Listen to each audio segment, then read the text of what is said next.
This is an island surrounded by water, big water, ocean water. Trust me, I'm like a smart person. I'm very consistent. I'm a very stable genius. I had the best words. Tolerated. I know words. Mike Pounds. I hope they now go and take a look at the oranges of the investigation. But there's no better word than stupid. Anonymous, really anonymous. I'm very highly educated. One of the wettest we've ever seen from the standpoint of water. Had the best words. God bless the United States.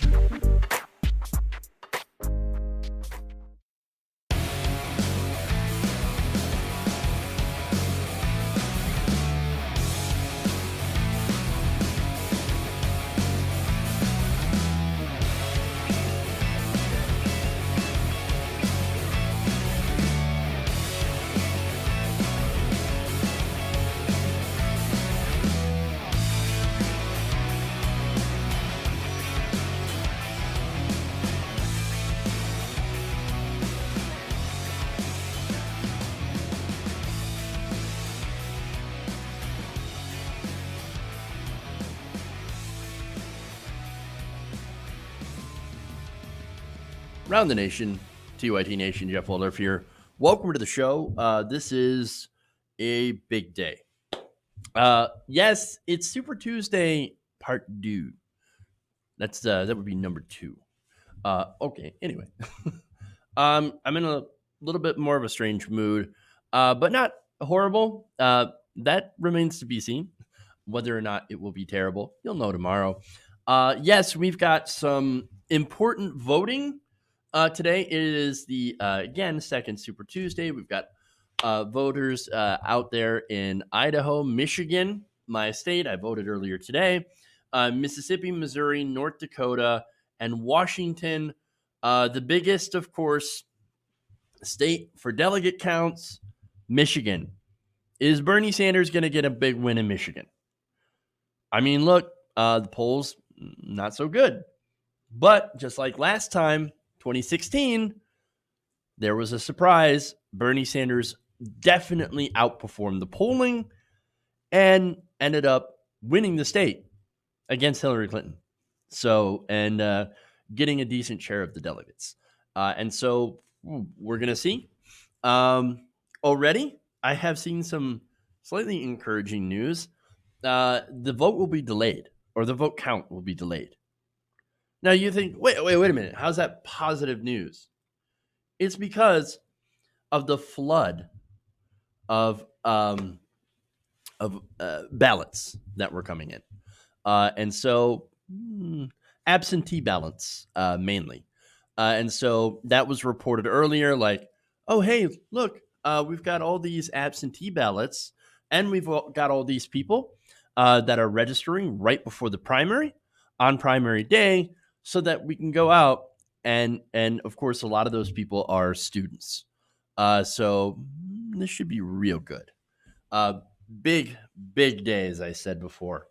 Now, as far as the show is concerned, we've got some fun stories. We got, of course, Donald Trump and his reaction to coronavirus. That should be really interesting. And we also have a new conspiracy theory that journalists are going to infect Donald Trump on purpose. What is going on?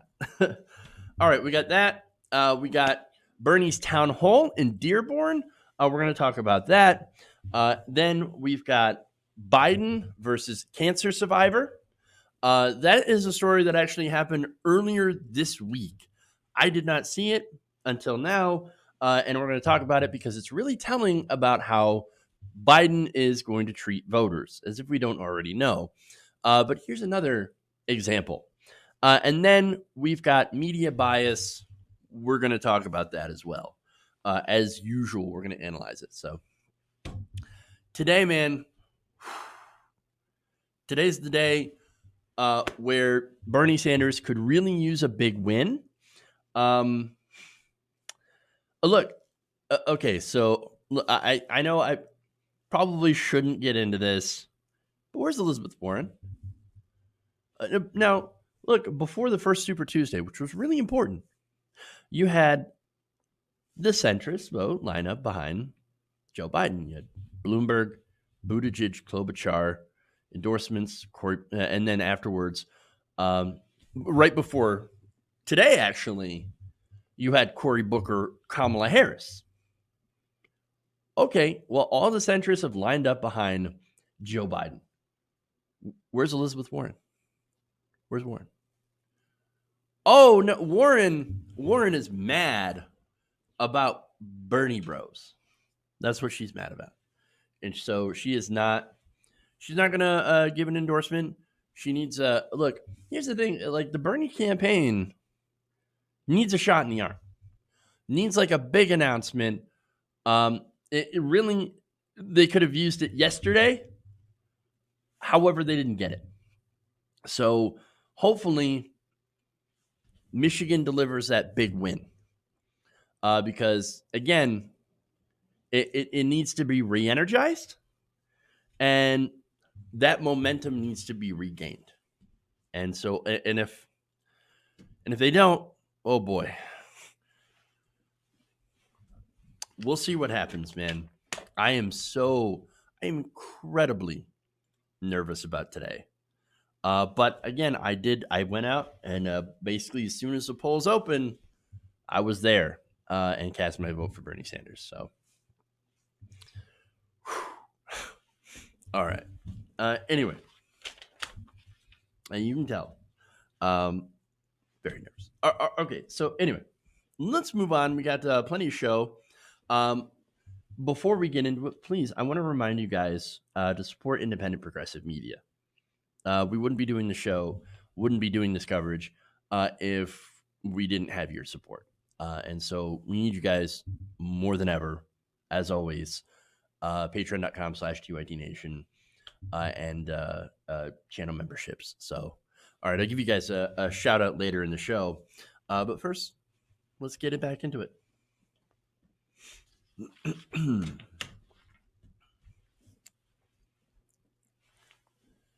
Now, President Trump has been criticized for his pretty lackluster response to the COVID-19 outbreak. As cases keep popping up into the United States, a few deaths have been reported. And by the way, the recent news that there was somebody who has coronavirus or possibly showing up at CPAC and shaking a bunch of hands. So now that's led, of course, to Matt Gaetz basically quarantining himself. Ted Cruz quarantining himself. It's funny about Matt Gaetz is that he was literally the guy mocking coronavirus with the gas mask. Oops. And then somebody who even shook Mike Pence's hand. Or as we like to call him in the show, Mike Pounds. Yeah, Mike Pounds. So interesting. Okay, now, based on all of this, right? On Monday, yesterday, Donald Trump came out and said he's going to be holding a press conference on Tuesday. All right, well, that's today, in which he would outline his plan to combat the economic damage done by this pandemic. Notice how it's the economic damage, right? But not related to the human suffering. Okay. So no, we're gonna focus on the stock market. We're gonna focus on the economy because that's the most important thing, right? Now there is this one other additional problem with that. There's no actual plan. Because of course there's not. There was never a plan. There is no plan. Now Trump officials told CNBC that White House is not ready to roll out any specific economic proposals in response to the widening impact of the coronavirus outbreak. Wow. And that is despite Trump's declaration that he would come out and he would actually roll out these proposals on Tuesday. So look, Trump lied Wow, what a shocker, right? Shocked. Okay, not shocked. So nobody's surprised about that. Okay. Now, what is interesting is how unprepared his staff was. Now, wait a minute. Sources tell CNBC that some officials were stunned by Trump's claim on Monday that he would hold a press conference Tuesday to announce an economic plan. I'm sorry. That is ridiculous. No, I would gladly hold a press conference Tuesday for some economic relief today. That's what this is, right? So, in saying that, maybe he hoped to stop the markets from plunging even further, like they did on Monday, obviously to no effect, right? So now, one official tells the network that Trump's declaration was, quote, news to everyone on the inside. Have you not been paying attention for the last, 3 years? Donald Trump, this is what he does. Shouldn't you be used to this? Donald Trump comes out, blurts something that's obviously not true at all, without any sort of plan or any consultation to his advisors, and he comes out with a policy proposal randomly. Again, shouldn't you be used to this by now? It happens all the time, literally. But here's the thing. Maybe it's because on the other issues that he does this on, I don't think many people in his administration even care about those other issues. Now, this is different because, well, there's not literally money on the line. See, with COVID-19, you have part of the reason that stocks are crashing, right? And the other reason, of course, is Saudi Arabia not getting a deal with OPEC, and then you've got fights over oil, et cetera, right? So the markets have not been doing very well. And now the Trump administration, people in the administration and Trump himself are like in panic mode. And the reason is because that affects them either personally, since they might have money in the stock market, or they depend on the health of the stock market as a way to say, look at how good we're doing. Please reelect us. I'm just saying. Now, that's not true. The stock market, Wall Street is not a good barometer of how the economy is actually doing. Main Street is more of a, like average wages and people who weren't, et cetera, right? There are other better markers, right, of how the economy is doing. But Trump and mainly a lot of media, especially conservative media, only tend to focus on stock gains, right? And stock prices and stock markets, et cetera, and how it's all doing. Okay. Now, the person who doesn't understand the most happens to be the president of the United States, who doesn't understand basic economics. And the fact that though Wall Street was doing good, Main Street was and still is struggling very much so.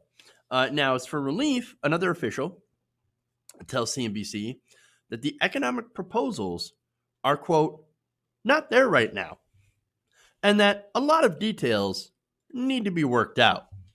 Well, if it's one thing Donald Trump does, it's detail. Actually, no, he doesn't. Just kidding. Now, really, I think the discussion going on in the White House among advisors is, okay, how can we cut taxes on the rich and get away with it? That's usually their go-to move. Tax cuts.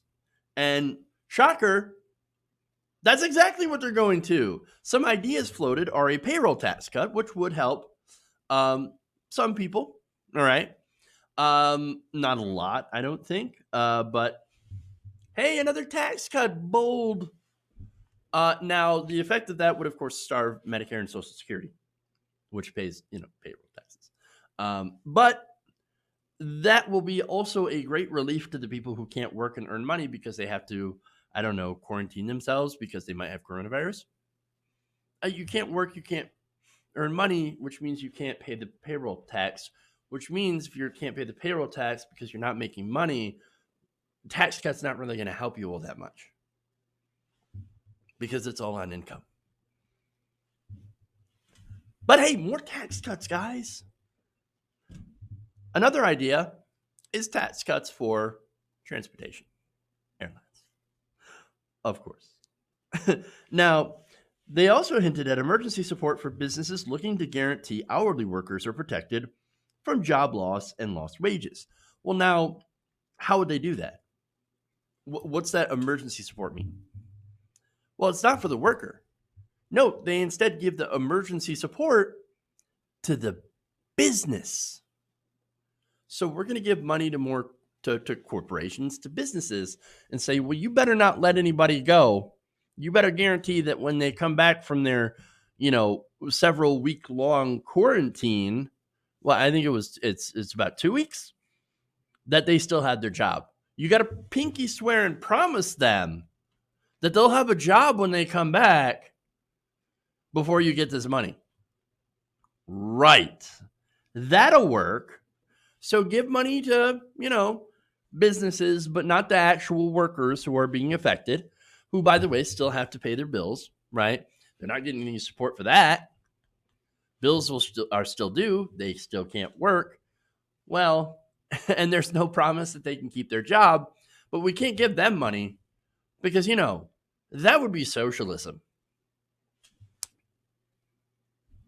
Now, one more proposal that's been floated here is that Trump intends to speak with representatives of the Small Business Administration to create potential loans for small businesses affected by response efforts from federal, state, and local governments.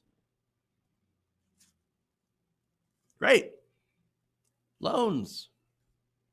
We've got loans, guys. Loans, by the way, that's money you have to pay back.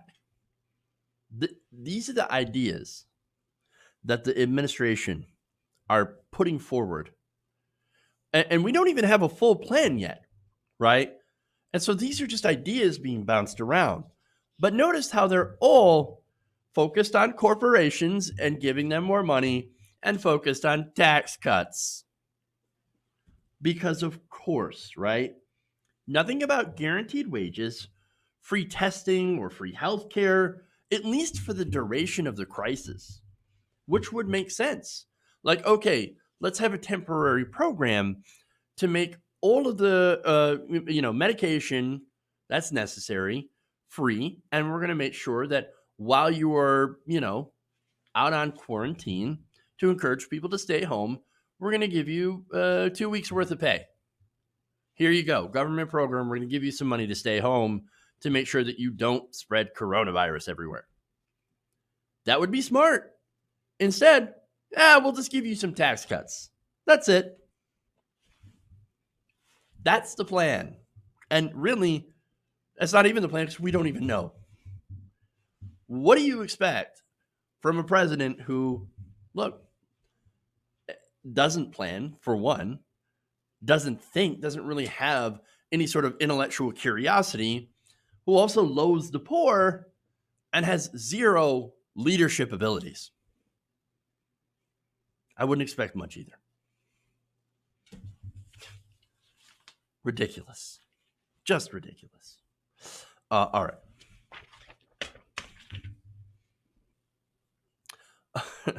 A couple of audience comments here. Jonathan Andrzejczyk says, Trump has proven that you don't need to pay back loans. No, see, you don't understand. That only applies to rich people. Understand that it's only rich people that are required to pay back their loans.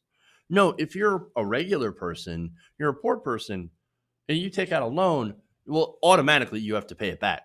And if you don't, we'll take you to court. And so that's what we've learned here, right?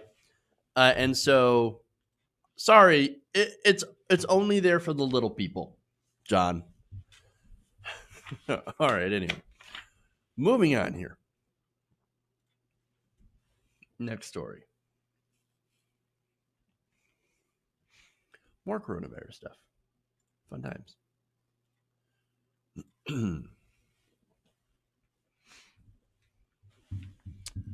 Now, President Donald Trump is publicly downplaying the fears of COVID-19 in an effort to calm the stock market. We know that already, right?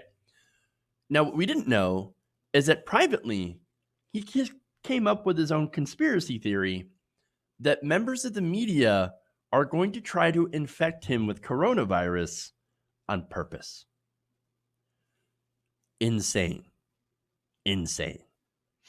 Now, in an op-ed for Vanity Fair, on Monday, Gabriel Sherman wrote that the President Trump is trying to characterize coronavirus scares as nothing, is just another example of fake news, while at the same time privately worrying about the virus's potential impact on himself. Because, of course, right? So what about me? How is it going to affect me? Am I going to get it? Oh, Jesus. Here we go. Now, that downplaying, of course, is failing miserably because people are freaking out and they're buying out hand sanitizer. They're buying all the masks. They're even stocking up on toilet paper, which makes no sense. None of that fights viruses. Although, I guess if you're going to quarantine yourself, you got to have plenty of TP. Now, as for fighting viruses, hand sanitizer is not really going to do it. Hand washing with soap and water, best way to prevent contracting the illness, and also try to avoid touching your face, which we all completely fail at. I'm pretty sure throughout the show I will touch my face multiple times. Habit. Okay. Anyway, see, now I have to itch my nose. Disastrous. Now, a former West Wing official told Sherman why Trump is starting to have a bit of a meltdown in private. Quote, he's trying to control the narrative and he can't. And look, there's nothing worse than not being able to control it. He's done that plenty of times. He hates it when he can't make the media do essentially what he wants them to do, which is to downplay this whole thing. He wants to make sure that the markets are stabilized so that he doesn't lose any money in the stock market. And more importantly, he can point at the stock market and say, look, that's a reason to reelect me. He is really afraid that this coronavirus, see, I touched my face, that this coronavirus thing is going to hurt his reelection chances. So, especially given his really, really poor response to it. So, now, and as usual, of course, all of his worry comes down to himself. Now, that conspiracy theory that I mentioned also involves himself. And here's the relevant quote on that. Last week, Trump told aides he's afraid journalists will try to purposely contract coronavirus to give it to him while he's on Air Force One. The source also said Trump has asked Secret Service to set up a screening program and bar anyone who has a cough from White House grounds. If you have a cough, banned. And you can't go with me on Air Force One. The source also said, quote, he's definitely melting down over this. You don't say. Coming up with this conspiracy that the fake news media is going to infect him with coronavirus to hurt him is about as ridiculous as you can get. Now, what's funny about that is that he's worried about the news media, but he's actually not worried about the many rallies that he hosts in different areas. No, those rallies are still on, right? Rallies with his adoring fans who are generally 60 plus. And let's be honest. Now, the former West Wing official speaking to Sherman said he's not planning to cancel any rallies and says that Trump will resist making that call until the very last minute. Quote, he may take suggestions to stop shaking hands, but in terms of shutting down, his position is, no, I'm not going to do it. Again, the irony is that his supporters are largely older and more susceptible to that disease. But to be fair, there's no other candidate that's also shutting down rallies. Joe Biden sure isn't. Bernie Sanders isn't. And so the difference here, though, is fun because, look, a lot of Trump supporters don't believe in science. Trump himself doesn't believe in science and has no faith in government agencies. Or as Biden and Sanders, I'm sure they're taking their own precautions, right? Hand washing, again, the most important thing. But Trump is going and blaming the media and thinking, no, the media is out to get me. They're literally going to infect me on purpose. I guess that's the difference between a leader or leaders and someone who is completely unhinged from reality. Yeah. Okay. So here's what I'm going to do. I'm going to take a quick break. We've got highlights from Bernie Sanders' town hall coming up next. We also have Biden versus cancer survivor and media bias. So these stories are coming up right as soon as we come after the break or come back after the break. I'm also going to thank some patrons, read some super chats, all that wonderful stuff. So stay right here. I'll be gone for a couple of minutes to get ready for the next stories, but stay right here. We'll be right back. Round the Nation.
Mike Pounds.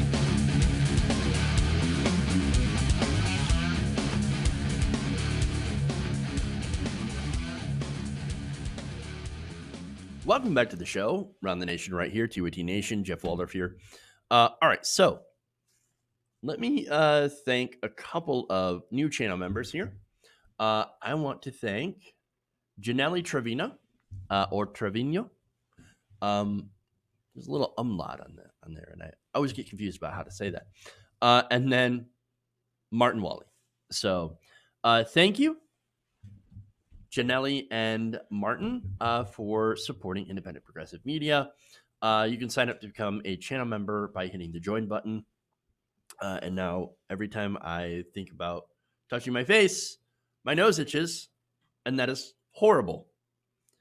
See, this is why I couldn't be in the space program. That's one of the many reasons I couldn't be in the space program, because I would want to rip my helmet off and itch my freaking nose in the vacuum of space and would die. So that's why I'm not an astronaut. I guess stick to what you know, right? I guess among many reasons. Okay, I want to thank a couple of patrons here, patreon.com/TYTNation, Troy Cole and Garrett Starks. If you want to support us on Patreon, you can go to patreon.com/TYTNation, sign up, join, and support independent progressive media. Okay, anyway. We also have some super chats here. Progressive Geek points out the Popeyes reference. Yes. Awesome. Glad you caught that. David Richardson says, notice how they always choose a much more expensive and untested cure rather than the much cheaper and extremely reliable prevention, as Bernie said on Fox News. M4A is to prevention. Now, David, there was a point that was made by Trump when saying that he couldn't guarantee that everybody would be able to afford the vaccine, which is going to come out in like another year. So it's going to take a while to actually get a vaccine out there to the general public. It's got to go through, many months of testing, etc., and perfecting to make sure that it's safe. And so, while that happens, right? Donald Trump says he couldn't even guarantee that people could be able to afford it because, and this is important, he says these businesses have to make profit. Oh, that's what it's all about. That's what it's all about. It's always about, well, we got to make sure this private industry makes profit. Now, wait a minute. That's taxpayer money that funds that. Taxpayer money. So we pay for that. And yet these private corporations get to make money off of it. That's ridiculous. Absolutely ridiculous. So it's one of those things, man. All right. Thank you for that super chat. And by the way, Mark Davis says Trump will 100% blame the media or Democrat for infecting him if he or Pence gets it, and Fox News will spread the conspiracy. Absolutely. Absolutely. Samuel Vines in the chat also points out Pence hired a guy who fought AIDS in Africa by preaching abstinence for his Corona team. Of course, because Mike Pounds. Worst guy to be in charge of Corona response. Mike Pence. It's ridiculous. All right. Thank you guys for all your comments, by the way, on this. And some suggestions. All right. Moving on.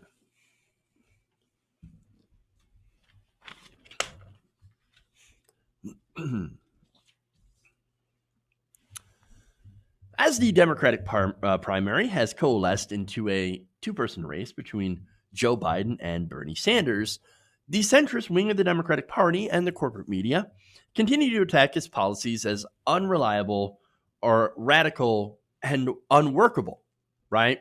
And so Bernie Sanders had a chance at a town hall last night in Dearborn, Michigan, to take that question, the whole idea of, is his agenda radical, to the people?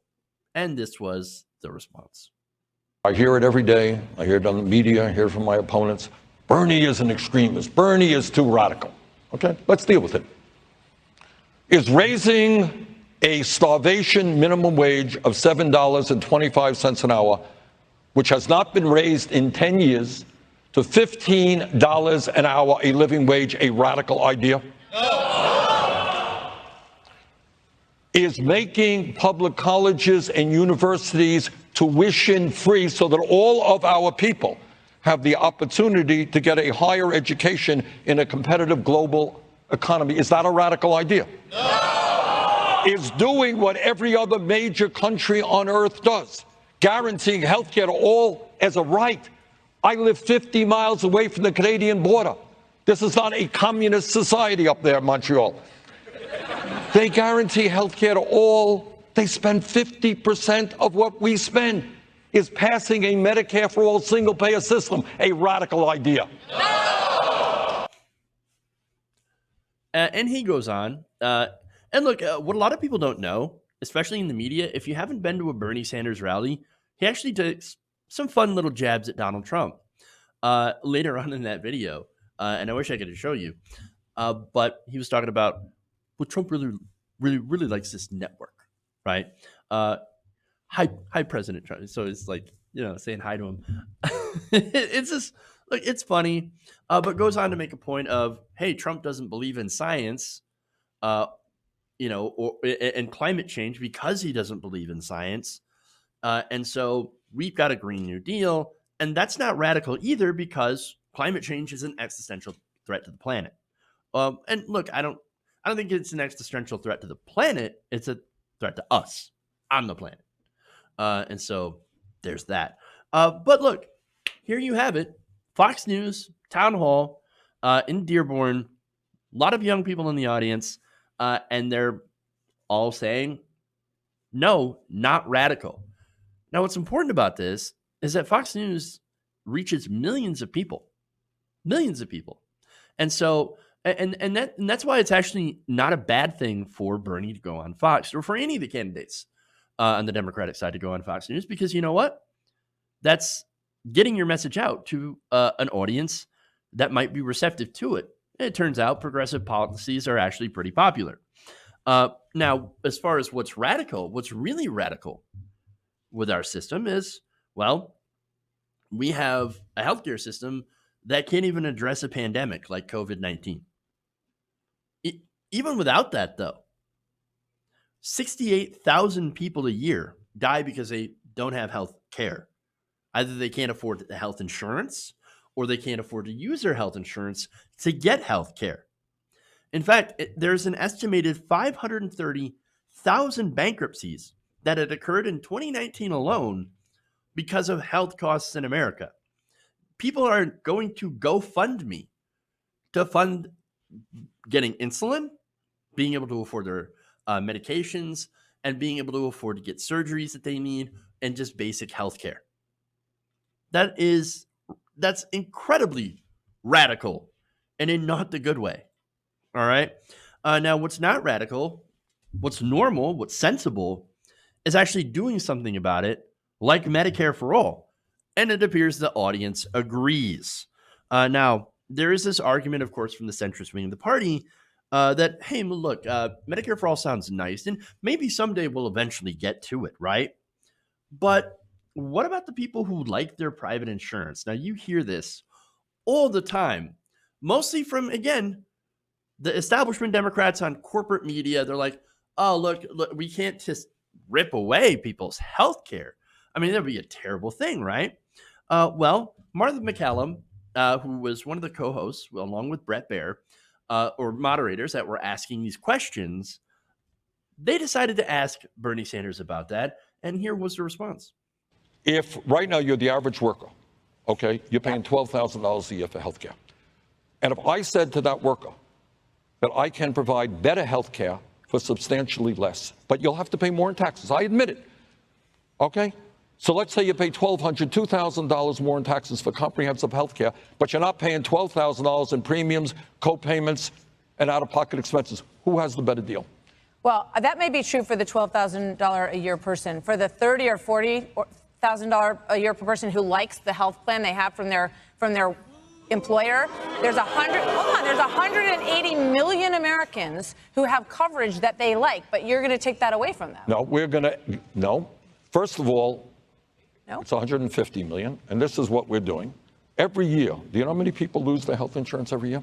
Because they lose their job or they transfer or whatever may happen, they quit. Definitely. About 50 million people a year lose their health insurance. That's true, okay? What we are doing is what every other country on earth does. I mean, the crowd was definitely with him. Ain't nobody there like their private insurance. And that is the lie that you hear all the time. That the vast majority of Americans, oh, we like our private insurance. We want to keep paying Aetna. We want to keep paying Blue Cross, Blue Shield, and hope that, when we get cancer, we don't go bankrupt from it. Complete and total fabrication. For the most part, there are pretty much very, very few people that like their private insurance. And there is, and the reason I say that is because there are people out there that actually really do have amazing private insurance plans through their job. I've talked to people who have completely free insurance through their work. They don't pay a copay. They don't pay anything, right? That's incredibly rare. And while they have awesome insurance, remember that there are tens of millions who don't. And the solution that centrists tend to offer is, well, maybe you should find a better job that has benefits. I mean, if you don't like not having insurance, or if you can't afford insurance, well, just get a better job. Okay, well, the problem there is job scarcity, right? Not necessarily in jobs themselves, right? Sure, you can find a job, but odds are you're going to find a job that has minimum wage and doesn't offer health insurance benefits. There are simply never going to be enough jobs that offer their employers that kind of amazing insurance. And it's amazing that I don't really see a lot of people making that argument and bringing that up and saying, well, wait a minute. You tell me to get a good job with insurance, but there's not a lot of insurance or jobs out there that offer that kind of amazing insurance. And so by that argument, if you swear to that and if you get, well, they should just get a better job, they should just get better insurance. Well, by that argument, your server, your Uber driver, your housekeeper, if you're lucky enough to have one, or whatever, well, you're saying to them that you don't care if they have health care or not. And then you're also saying, well, go find another job. Stop being my server. Stop working at McDonald's, even though you might not have a choice because there's not better jobs available. It is the ultimate F you, I got mine. And that's what these people are doing. A system that is basically, when it comes down to it, a lottery, where there are only finite numbers of jobs that offer health insurance, much less great health insurance, and more people that could possibly work them. And so that's the problem. It's barbaric telling people that as a society, we don't care about you. We only care if you're a productive person. And by productive, basically enriching a corporation off your labor.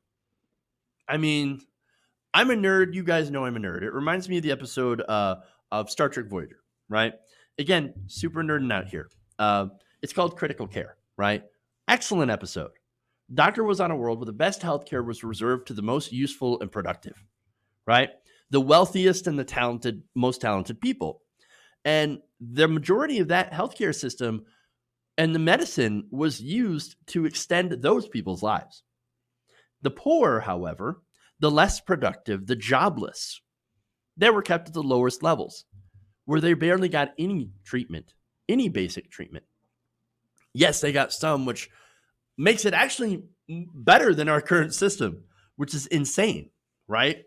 But more often than not, they didn't get the medicine they needed because it was allocated towards the rich people to extend their lives, and so the poor people died.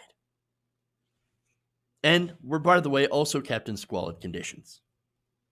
This is our dystopia right now without guaranteed health care, without Medicare for all.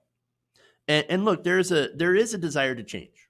The country is ready. Exit polls in primary states showed that Medicare for all was incredibly popular, even in places where Joe Biden carried the day, even in places where he won by a massive amount. In South Carolina, over half of all voters who even voted for Joe Biden said, yes, we should eliminate private health insurance and replace it with a single-payer Medicare for all a plan, government-sponsored. Not an option, not a public option, which, by the way, if Joe Biden really believed in a public option, why didn't he fight for it during the Obama years, during the ACA fight? Why was he silent on that? Very curious. And now we're supposed to believe that he is a fighter for the public option. I mean, come on, dude. Really? Really? But in places like Texas, 63% of voters who voted, and yes, Biden won the day on that one too, said, yes, single-payer health care. Get rid of private insurance. Replace it with Medicare for all. We are ready as a country. And this is why. And by the way, what is Biden's response to that? To the fact that the country seems to be ready for Medicare for all. Well, he was asked about it. And if somehow that ended up getting through both the Senate and the House, even in a compromised version, right? Maybe with Elizabeth Warren's plan for implementation, something like that. And it arrives on Joe Biden's desk. You know what he said he'd do? He'd veto it. I mean, come on. He would say no to Medicare for all, even if it came to his desk. Ridiculous. This is why we have to be bold right now. We have to be bold enough. And I know for some voters, Biden is like an old sweater, right? Comfortable. But that sweater also happens to be on fire. So maybe not put the sweater on and go for something that doesn't feel safe, but is bold and yes, does provide change. And by the way, not radical change. It may seem radical to you, but it's actually literally just common sense change. All we're doing, as Bernie said, is just trying to catch up to the rest of the developed world. Don't put on the fire sweater. Okay.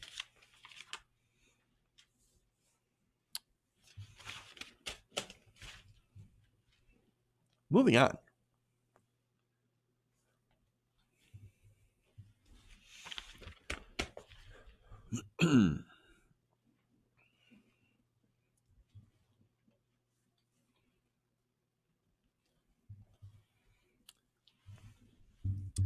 At a recent speech in Missouri, Joe Biden was challenged by a cancer survivor on his housing plan. Let's take a look. When I had cancer, I got evicted. When I had cancer, I got evicted. Joe Biden does not have a housing plan for me. We need a home guarantee. Joe Biden takes money from state real estate just like Trump. Where will I live? All right, so that was activist Tiana Caldwell. Now, Tiana Caldwell, she, yes, had cancer, and her family was evicted back in 2018. Now, she had cancer once, she beat it once, and then it came back. So she ended up losing her home, losing a place to live, having to stay in expensive hotels. And by the way, any hotel is pretty much expensive when you have to take your family with you. And so spending up to $500 a day just to have a place to live.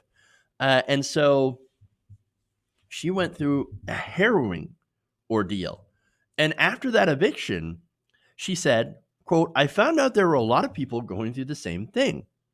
I met a lot of people in support groups who lost their homes. It makes you want to take a stand."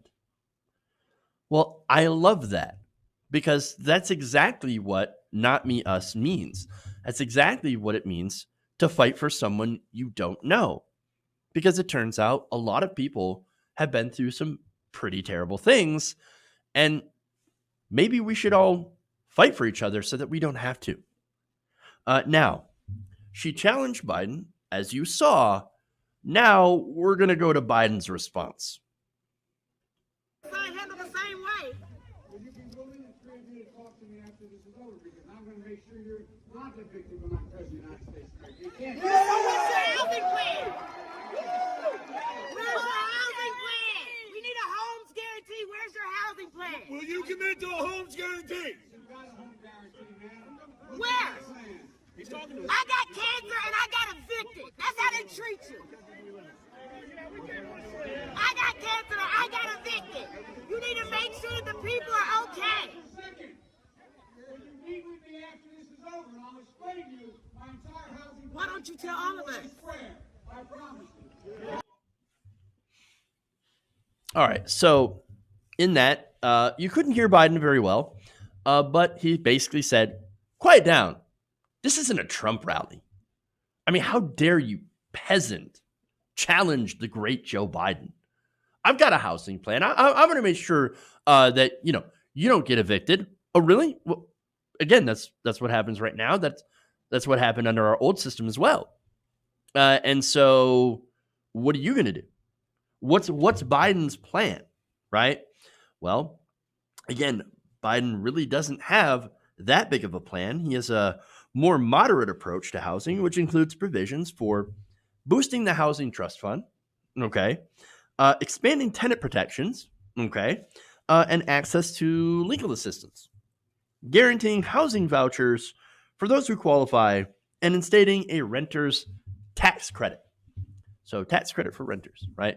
So there's no housing guarantee, unlike what you would have with Bernie Sanders, who's the only one saying, yes, let's have a housing guarantee. And by the way, when he was mayor of Burlington, he fought to make sure that instead of helping condo owners, right, he fought with real estate developers and ended up making sure that there was affordable housing in Burlington.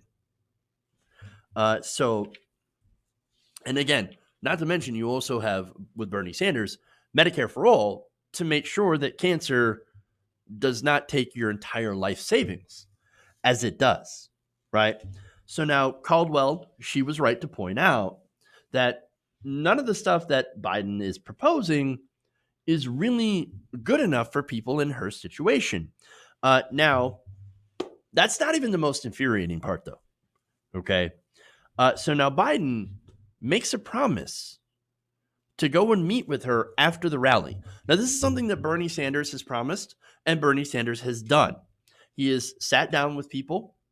He has given people like this woman a microphone, right? In order to tell their story. In fact, if she had been at a Bernie rally, and this is why she's a Bernie Sanders supporter, Tiana would have been given the mic and asked to share her story. Because, Bernie Sanders actually cares about people. But what does Biden do? Well, take a look.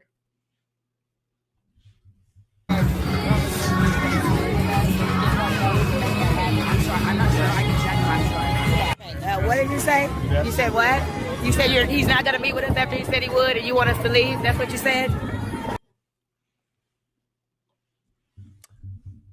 Oops. After being escorted out, the Biden staffer told him to wait outside the main rally because they promised that Biden would meet him there to explain his housing program and how it would help Tiana. But that meeting opportunity, as you saw, was rescinded, Caldwell says, and no reason was given for the meeting being canceled. A Biden campaign official said, quote, "There was no way to find them after the event ended. Gone. Jetted out. Not interested." Now, look, maybe, to be fair, Biden just forgot about it. It's not exactly as if we're having questions about Biden's mental competence here. But that's literally the most kindest observation here, is that, maybe this old man just forgot. The other one is, well, not great. The fact that he might have just said, well, I don't really care about that person. I'm just going to leave and get the hell out of here. Now, Tiana talked to reporters, and she told them that, quote, "Hey, look, even if you didn't have answers, why don't you just meet with me anyway? Maybe we can have a conversation about it. Maybe we can talk about it. And maybe she could push him in a better direction," right? Butch says, "Why say that you have a plan and then not speak about it, especially after people like her group are asking about it?" She also noted that afterwards, probably correctly, that the campaign probably just doesn't want to hear from people like her. Shocker, right? Of course. Now, Biden's main message, by the way, is let's go back to the way it was in 2016. Well, 2016, we had a lot of problems as well. Back when Joe Biden was vice president, America still had a lot of problems. And we still didn't have housing guarantees or guarantees to healthcare, and people still went bankrupt over cancer, right? And still lost their homes and still went, all this financial trouble for things that are not their fault. But that's the message of the Biden campaign is no, everything is going to be normal if we just go back to what we were before. Well, that's basically blue MAGA. That's the Democrats' MAGA. Because think about it, right? We'll go back to the normal, right? We'll get Trump out. We'll go back to the same policies, the same thing that we were doing before. Maybe a couple of tiny little tweaks to the system, but that'll fix everything. But wait, if everything was so great before, and it wasn't, then why do we have Trump? Because normal, healthy political systems do not create people like Trump. They just don't. What this is that it's a call to return to a mythical time when let's face it, middle-class white liberals were more comfortable. Because the working class has been uncomfortable for a very, very long time. And I'm not saying white working class, which they're included as well, but you've got working class people of color that are barely getting by. And so, look, that's what we had. They didn't worry about the president putting out mean tweets because that's the big thing, right? Oh, I can't believe this lack of decorum. Why must you be so unpleasant online? They didn't have Bernie bros up in their mentions that are depriving them of the moral high ground by pointing out that 45 to 68,000 people a year die from lack of health care. And they'd been doing so even before President Trump had been chipping away at Obamacare. Yes, this was a thing that was still happening during the Obama-Biden years, where we've been calling out and saying, hey, maybe we need a Medicare for all system. Or even back then, people were saying, well, if not Medicare, at least we can have a public option and then work towards a truly universal healthcare system. Remember, ACA wasn't supposed to be the end-all be-all. I remember hearing it pitched as, well, it's the first step to a truly universal healthcare system, and we just have to expand it. And now these same white liberals are saying, no. The ACA is fine. We just need to do a tiny little bit of tweaks, but keep the system the same. I mean, it's ridiculous. It's ridiculous.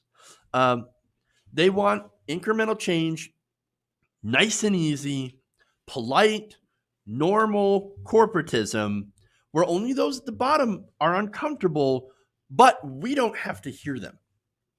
Those loud people, out of sight, out of mind. That's what Joe Biden and his followers want to return to. Okay. In fact, there were responses to this video by Biden supporters, and they are exactly what you would expect. These are not Trump people, right? One person on Twitter said this: she does not get a pass on being rude. Well, look, I'm sorry that she's so upset and rude, but literally losing her home, getting evicted for having cancer and not being able to afford to treat cancer and afford a home at the same time, yeah, you're going to get loud and you're going to get a little rude. Another one here and says, and that's Joe's fault? There's a much better way to get your point across. Screaming over people talking will get you nowhere. Yeah, you're going to try to get Joe Biden's attention, and she did. And then Biden ditched her. Oh, stop being so loud. Stop being so mean. Well, if not, now when, right? When are we allowed to get loud, to yell, right? When are we allowed to do that? When are we allowed to try to make our voices heard, that there are actual real problems? It seems like there's never a good time for them. It's never the right time. Oh, no. You can't do that. You're going to help Donald Trump. And then if somehow another centrist gets elected, Joe Biden, well, we can't endanger our majority, so shut up. We're going to help the other side. No, we've got to win this election. And then if we lose a majority, right? Well, I mean, you're going to help the other side, so shut up. Because now we've got to win back this stuff. And we got to win back the White House. On and on and on. It's the same cycle. Never a good time. This is what Martin Luther King Jr. called the white moderate, right? And the tranquilizing drug of gradualism. That is the cancer that is in our political system, the poison, right? And now another said, by the way, quote, sorry you got cancer, but shut up and listen. It's another response to that. And that's what happens to men and women of color who speak out against the status quo. They get shut up, they get shut out, and they get ignored.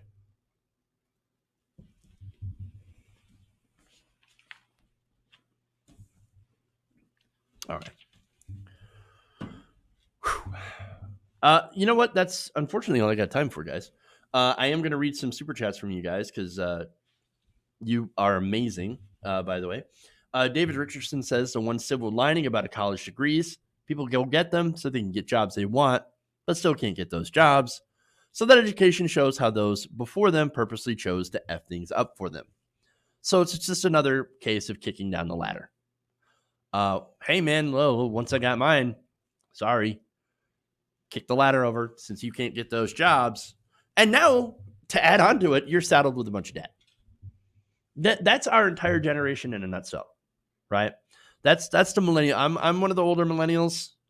And our generation was told, well, you're going to go to college so you can get those good jobs. Oh, the good jobs aren't there? Well, too bad. Now that you have $40,000 in student loan debt, sad day for you. I mean, it's ridiculous. Progressive Geek, by the way, adds, my wife's a 2-time cancer survivor. Medical expenses in 2008 crash put us into bankruptcy, had to start all over. I am so sorry to hear that. I'm glad that she's a survivor. My father is a cancer survivor as well. So that's awesome on that part. But bankruptcy and all of that, I mean, it's barbaric what we do to our own citizens. We allow people to go bankrupt over something that's beyond their control. And people will literally look at that and go, not my problem. And they'll look at that and say, yeah, but I've got good health insurance. Why are you going to endanger mine? I mean, why can't you just go get one of those good jobs and pay for your own insurance? Again, that is one thing that some MAGA people, and centrists have in common is this deep hatred for people who are poor and can't afford it. And by the way, they hate, mostly centrist liberals, hate when you let them know about that. And when you say, well, now wait a minute here, not everybody has equal access to this. And maybe we should guarantee that through Medicare for all. So, okay. Anyway, so thank you guys. Love you. Appreciate you coming in and watching the show. Please like and share if you haven't already. Thank you again for the super chats here. That's amazing. You guys are very generous and awesome, and I appreciate it.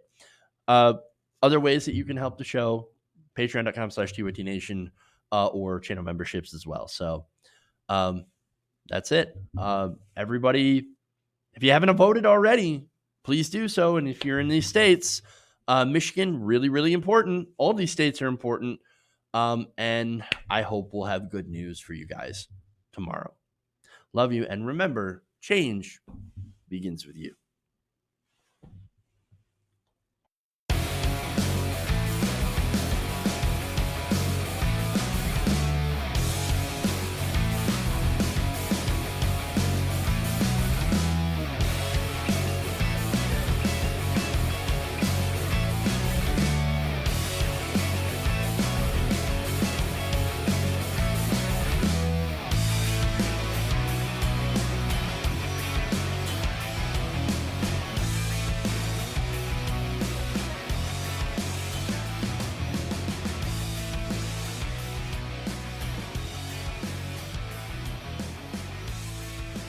You're kicking me out the door. You're kicking me out the door.